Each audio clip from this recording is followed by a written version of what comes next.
రాహువు మరియు శని యొక్క సంబంధాలు ఎలా ఉన్నప్పుడు జాతకుడి యొక్క రాజయోగం బయటపడుతుంది. ప్రతి ఒక్కరికి ఒక యోగం ఉంటుందండి. అందరికీ బయటపడదు చూడండి. కొంతమంది ఉద్యోగం చేసుకుంటూ ఉంటారు, కొంతమంది వ్యాపారం చేసుకుంటూ ఉంటారు. ఆ ప్రాంతం వరకే తెలుస్తారు వాళ్ళు, అంతే కదా. పాపులారిటీ ఉండదు. ఇప్పుడు మనం కొంతమంది చూడగానే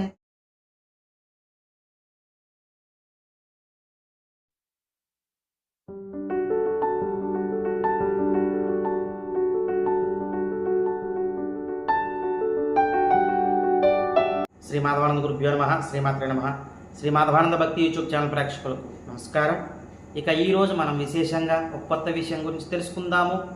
అదేమిటి అంటే కనుక రాహువు మరియు శని యొక్క సంబంధాలు ఎలా ఉన్నప్పుడు జాతకుడి యొక్క రాజయోగం బయటపడుతుంది. ప్రతి ఒక్కరికి ఒక యోగం ఉంటుందండి. అందరికీ బయటపడదు చూడండి. కొంతమంది ఉద్యోగం చేసుకుంటూ ఉంటారు, కొంతమంది వ్యాపారం చేసుకుంటూ ఉంటారు. ఆ ప్రాంతం వరకే తెలుస్తారు వాళ్ళు, అంతే కదా. పాపులారిటీ ఉండదు. ఇప్పుడు మనం కొంతమంది చూడగానే ఈ బలానా సినిమాలో చేస్తారు కదా, బలానా సీరియల్లో చేస్తారు కదా, సీరియల్ చూసే వాళ్ళకి తెలుస్తుంది, సినిమాలు చూసే వాళ్ళకి తెలుస్తుంది. నాకెవరూ తెలియదు, ఎందుకంటే నేనేమి చూడను కాబట్టి. మినిమం ఇప్పుడు నేను చూడను అంటే న్యూస్లో చెప్తున్నప్పుడైనా చూడాల్సిందే కదా, అప్పుడు తెలుస్తుంది. మినిమం తెలియకుండా ఉండదు కదా. తెలియలేదన్నావు అనుకో, భలే ఓవరాక్షన్ చేస్తున్నాడు రీడు, సీట్లో కూర్చుని అంటారు మళ్ళీ. నన్ను తెలుస్తారు, చూడడం అంతే. కాబట్టి పలానా ఈ ఇందులో చేస్తారు కదా, ఈ ఆడవారు కానీ మగవారు కానీ ఇలా చెప్పుకుంటూ ఉంటారు. పాపులారిటీ. శని మరియు రాహు ఎలాంటి కాంబినేషన్లో ఉన్నప్పుడు ఆ పాపులారిటీ వస్తుంది ఆ జాతకుడికి. అర్థమైపోయింది ఇక్కడ మీకు నేను చెప్పాలి అనుకుంటున్నది ఏంటో. ఒక పాపులారిటీ రావాలంటే రాహువు శని భగవానుడి యొక్క కాంబినేషన్ ఇది. మిగతా గ్రహాలు కూడా ఉంటాయి, శుక్రుడు అవన్నీ ఉంటాయి. నేను ఈ రెండు కాంబినేషన్లు బట్టి చెప్తాను ఈ కంటెంట్. మంచి పాపులారిటీ వస్తుంది, మంచి గుర్తింపు వస్తుంది. వీళ్ళకి ఎక్కువ ఎలా అంటే ప్రజల కోసం పాటుపడే వ్యక్తులుగా ఎక్కువ ఉంటూ ఉంటారు. అంటే ఇది ప్రజలు పాటుపడే వ్యక్తులు అంటే ఏం తీసుకోవచ్చు మనము? సర్వీస్ ఓరియంటెడ్ తీసుకోవచ్చు, రాజకీయాలు తీసుకోవచ్చు. సర్వీస్ ఓరియంటెడ్ అంటే ఏంటి? ఒక ఎన్జిఓ, నాన్ గవర్నమెంట్ ఆర్గనైజేషన్ కానీ, ట్రస్ట్లు కానీ, ఫౌండేషన్ కానీ అందులోకి వస్తాయి, ఎన్జిఓల్లోకి వస్తాయి. తర్వాత రాజకీయ నాయకులుగా ఉండడం కానీ, గ్రామం నుంచి నేషనల్ లెవెల్, ఈ పాపులారిటీ. దీన్ని బట్టి రాహు శని భగవానుడు ఎలా ఉండాలి ఏమిటి అన్నది చూద్దాం. యాక్చువల్గా శని వర్గ రాశుల్లోనే ఈ ఛాయాగ్రహమైన రాహు ఉంటాడు. ఈ రాహు ఎప్పుడూ కూడా అండి శని భగవానుడి కంటే కూడా బలం తగ్గి ఉండాలన్నప్పుడు ఎలాంటి అప్పుడు రాహు బలం తగ్గి శని భగవానుడి యొక్క ఆధీనంలోకి వస్తాడైన ఆధీనంలో ఉండాలి. కరెక్ట్గా చెప్పాలంటే మీకు శని భగవానుడి యొక్క ఆధీనంలో రాహు ఉండాలి. ఛాయాగ్రహం కదా, మరి ఈయనకి బలం ఎక్కువ పెరిగిపోకూడదు రాహుకి. సరే, ఫస్ట్ పాయింట్ తెలుసుకుందాం. శని యొక్క ఆధీనంలో రాహు ఉండాలి. ఎప్పుడు ఉంటాడైనా ఆయన ఆధీనంలో, అది కూడా తెలియాలి కదా. ఇప్పుడు నేను చెప్తాను చూడండి. ఏమండి, రాహు శని భగవానుడి యొక్క ఆధీనంలో ఎలా ఉంటాడో తెలుసుకున్నాం కదా. శని నుంచి అష్టమంలో కానీ, శని నుంచి వ్యయంలో కానీ రాహు ఉండాలి. అది ఫస్ట్ నోటెడ్ పాయింట్, చెప్పేసుకుందాం. రెండు ఏంటంటే, ఇప్పుడు రాహు రాస్యాధిపతి ఎవరో తీసుకోండి. రాహు ఒక రాశిలో ఉంటారు కదా ఆయన. ఇప్పుడు ఆయన రాస్యాధిపతి తీసుకోండి. రాహు యొక్క రాస్యాధిపతి శని భగవానుడు తృతీయ లాభాల్లో ఉండాలి. చాలా ముఖ్యమైన పాయింట్ ఇది. అలా ఎవరికైతే ఉంటారో శని భగవానుడి యొక్క ఆధీనంలో రాహు ఉన్నట్టు లెక్క. వీళ్ళు పాపులారిటీ ఈజీగా వస్తుంది జాతకులకి. వీళ్ళు పాపులారిటీ కోసం చాలా పాపులాడే వ్యక్తులుగా చెప్పుకోవచ్చు. అలాగే వీళ్ళకి పాపులారిటీ వస్తుంది కూడా. సింపుల్ కాదండి, చాలా మంచి పాయింట్స్ ఇవి. వీళ్ళు ఎప్పుడూ కూడా దేశాన్ని ఏదో ఒకటి ఉద్ధరించడానికి జన్మిస్తారు ఈ జాతకులు. క్లియర్ అయింది. ఇప్పుడు రాహు అయిపోయింది, అష్టమ వ్యయాల్లో ఉండాలనుకున్నాం. ఇప్పుడు రాహు రాస్యాధిపతి అయిపోయింది, తృతీయ లాభాల్లో ఉండాలి అనుకున్నాం. మూడో పాయింట్, ఇప్పుడు ఇంకో డౌట్ రావచ్చు, అయ్యా మాకు రాహు రాస్యాధిపతి శని భగవానుడు అయితే ఎలాగా మరి అని. ఓకే, శని భగవానుడు అయినప్పుడు రాహువుని తీసుకోండి. అప్పుడు శని రాహువులు తృతీయ లాభాల్లో ఉండాలి. సింపుల్. దాన్ని మళ్ళీ ప్రత్యేకంగా ఏం చర్చించుకోకలేదు దీని గురించి. సరే, మూడో పాయింట్ ఏంటంటే ఎప్పుడూ కూడా శని భగవానుడి యొక్క నక్షత్రాల్లో రాహు ఉండాలి. అర్థమైందండి?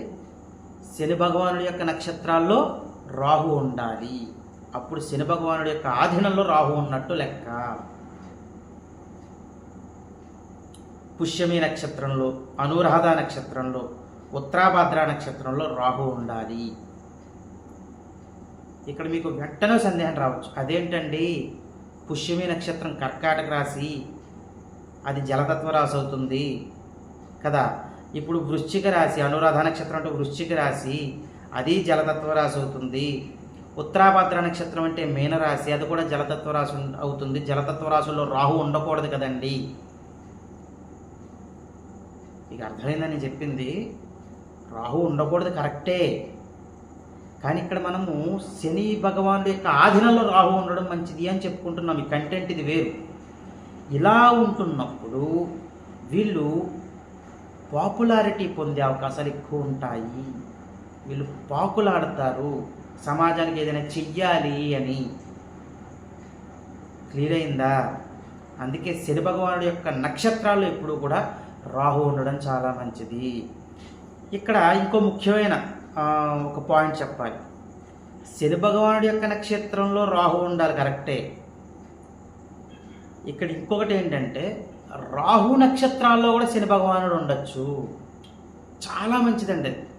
రాహు నక్షత్రాల్లో ఎవరికైతే శని భగవానుడు ఉండడం జరుగుతుందో రాహు ఖచ్చితంగా శని భగవానుడి యొక్క ఆధీనంలో ఉన్నట్టే. అంటే మళ్ళీ రాహు నక్షత్రాలు ఏంటో తీసుకోండి. ఆరుద్ర నక్షత్రం మిథున రాశి, స్వాతి నక్షత్రం తులారాశి, శతభిష నక్షత్రం కుంభరాశి.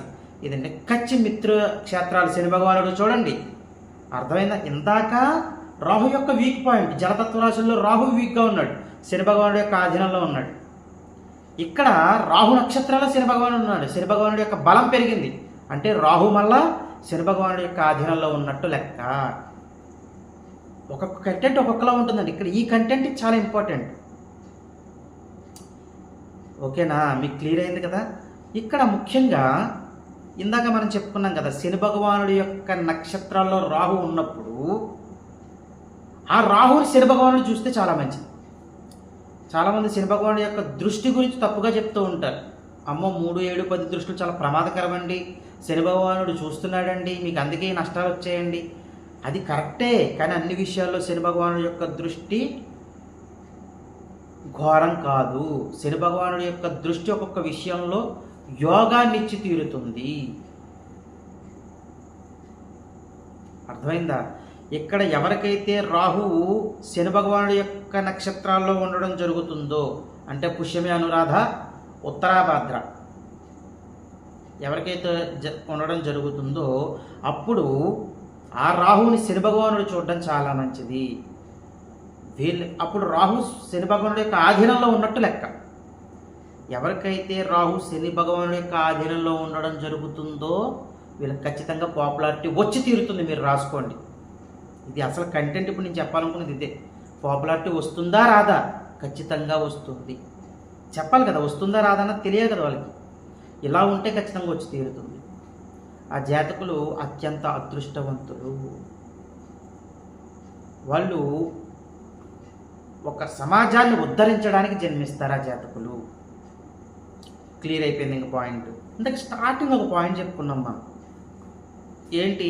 శని భగవాను నుంచి అష్టమ వ్యయస్థానంలో రాహు ఉండాలి అని చెప్పుకున్నాం కదా. ఇక్కడ ఇంకొక పాయింట్ కూడా యాడ్ చేసుకోండి. రాహు రాస్యాధిపతి కూడా. ఇది కూడా నోటెడ్ పాయింట్, నోట్ అని చెప్పి రాసుకోండి. రాహు రాస్యాధిపతి ఎవరైతే అవుతారో ఆయన కూడా శని భగవాను నుంచి అష్టమ వ్యయస్థానాల్లో ఉంటే వాళ్ళు కూడా అదృష్టవంతులే. వాళ్ళకు కూడా పాపులారిటీ వస్తుంది. సమాజాన్ని ఉద్ధరించడానికి వాళ్ళు జన్మిస్తారు. ఖచ్చితంగా శని భగవానుడి యొక్క ఆధీనంలో రాహు ఉంటాడు. 2 పాయింట్స్ అండ్ ఒకేసారి టాలీ అయ్యాయి.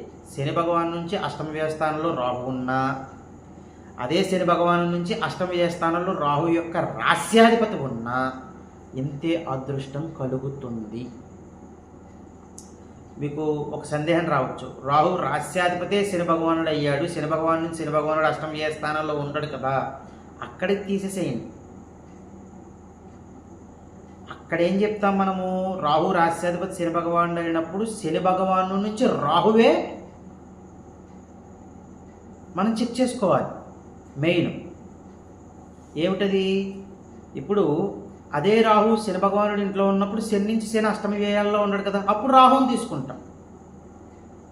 ఓకేనా, శని భగవాను నుంచి రాహు అష్టమ వ్యయ స్థానాల్లో ఉన్న అదే శని భగవాను నుంచి రాహు యొక్క రాస్యాధిపతి అష్టమ వ్యయ స్థానాల్లో ఉన్న శని భగవాను నుంచి వాళ్ళకి ఖచ్చితంగా యోగం కలుగుతుంది.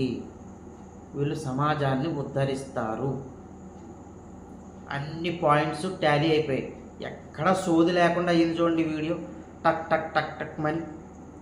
ఇలా ఉన్నప్పుడు శని భగవానుడి యొక్క బలం ఉంటుంది. కొంతమంది చెప్తారండి మీకు శని రాహులు కలిసినా బాగుంటుంది అని, కానీ శని రాహులు కలిసి ఉండడం అంత మంచిది కాదు. వాళ్ళు ఏమీ అనుభవించలేరు వాళ్ళ జీవితంలో. ఇది పెద్ద సబ్జెక్టు. శని రాహులు కలిసి ఉన్న జాతకులది చాలా పెద్ద సబ్జెక్ట్ అండి. అది వాళ్ళని చాలా డీప్గా స్టడీ చేయాలి వాళ్ళ జాతకం. అర్థమైందండి. శని రాహుల కలయిక ఎప్పుడు కూడా నాకు ఇబ్బందికరమైన వాతావరణమే ఎక్కువ చూశాను నేను చాలా జాతకాల్లో. వాళ్ళు కోట్లు సంపాదించడం అంటే సంపాదించకపోవడం 2 టైప్స్ ఉంటాయి, సంపాదించే వాళ్ళు, సంపాదించని వాళ్ళు. ఎవరైనా సరే ఏదో ఒక ఇబ్బంది ఉంటుంది ఆ జాతకులకి. శని రాహుల కలయిక నాకు నచ్చదు కాబట్టి ఎప్పుడు కలిసి ఉండాలి అని మాత్రం నేను చెప్పను. అవి రెండు కలిసి ఉండకపోవడం చాలా మంచిది. ఇది పితృదోషాలని సూచించే కలయిక అన్నమాట. ఆ ఇద్దరు కలిసి ఉన్నప్పుడు చాలా ఎక్కువ పితృదోషాలు ఉంటాయి. మీ పూర్వీకులు చాలా పాపాలు చేసి ఆ పాపాలు తీరకుండా వాళ్ళు గతించేసి వాళ్ళు ఇంకా ఆ ఆత్మలు తిరుగుతూ శాంతి లేకుండా తిరుగుతూ ఉండడం వల్ల మీరు జన్మించే కర్మ ఒకరి తర్వాత ఒకరు అనుభవిస్తూ ఉంటారు. అందుకే పితృదోషాలు అంటాం మనం. ఆ నివారణ చేసుకోవాలి. అది చాలా పెద్ద సబ్జెక్ట్. అది శని రాహుల కలయిక మాత్రం నాకు అసలు నేను ఎక్కువ తలదూర్చను అందులోకి. అది జాతకం చెప్పేటప్పుడు చెప్తాను ఎంత దోషం ఉంది ఏమిటి అని. ఇప్పుడు కంటెంట్ మనం మొదలుపెట్టామంటే ఇప్పుడు తెవలదు సరే. కానీ ఇలాగ ఇప్పుడు నేను ఇందాక ఏం చెప్పాను అలా ఉంటే మాత్రము శని భగవానుడి యొక్క కంట్రోల్లో రాహు ఉన్నట్టే వాళ్ళు ఖచ్చితంగా వాళ్ళు సమాజాన్ని ఉద్ధరించడానికి జన్మిస్తారు. ఇక ఎవరికైతే శని భగవానుడి వల్ల రాహు వల్ల ఇబ్బందులు పడుతున్నారు అంటే వాళ్ళిద్దరు కలిసి ఉండడం కానీ లేదంటే వాళ్ళిద్దరి వల్ల ఇప్పుడు నేను చెప్పిన విధంగానే ఉండి ఇబ్బందులు పడడం కానీ శని భగవానుడి యొక్క దృష్టి పడి ఇబ్బందులు పడడం కానీ ఎవరికైతే జరుగుతుందో ఆ జాతకులు ఖచ్చితంగా పరిహారం చేసుకోవాలి. ఏం చెయ్యాలయ్యా అంటే కనుక వీళ్ళు యథాశక్తిగా ఆంజనేయ స్వామి వారిని పూజించాలి. ఎలా పూజించాలి? చాలా సింపుల్ అండి. ఇప్పుడు నేను చెప్పేది చాలా ప్రతి శనివారము కూడా ఆంజనేయ స్వామి వారి ఆలయానికి వెళ్ళండి. 27 వడలు మినప్పిండితో చేస్తాం కదా, గారెలు అంటాం, వడ మాల కింద చెయ్యండి. 27 తీసుకువెళ్ళి ఆయనకి 19 ప్రదక్షిణలు చేసి ఆ మాల స్వామివారికి సమర్పించండి. ఇలా ప్రతి శనివారము చెయ్యండి. ఎన్ని శనివారాలు చెయ్యాలండి ఇలాగా అంటే కనుక 18 శనివారాలు చెయ్యాలి. మధ్యలో గ్యాప్లు వచ్చినా పర్వాలేదు, స్త్రీ పురుషులు ఎవరైనా చేయొచ్చు. మధ్యలో గ్యాప్లు వస్తాయి, సహజమే, వచ్చినా పర్వాలేదు. ఇలా చేస్తూ ఉండండి. దీనివలన మీకు రాహు యొక్క దోషాలు, శని భగవానుడి యొక్క దోషాలు రెండు తగ్గుముఖం పట్టి మీకు యోగం కలిగే అవకాశాలు ఉంటాయి. ఇవన్నీ చేసుకుంటూ మీరు సంఘంలోనూ సమాజంలోనూ మంచి పేరు సంపాదించుకుంటూ మీ కుటుంబ సభ్యులతో సుఖశాంతులతో జీవించాలని కోరుకుంటూ సర్వే జనా సుఖినో భవంతు. శుభం.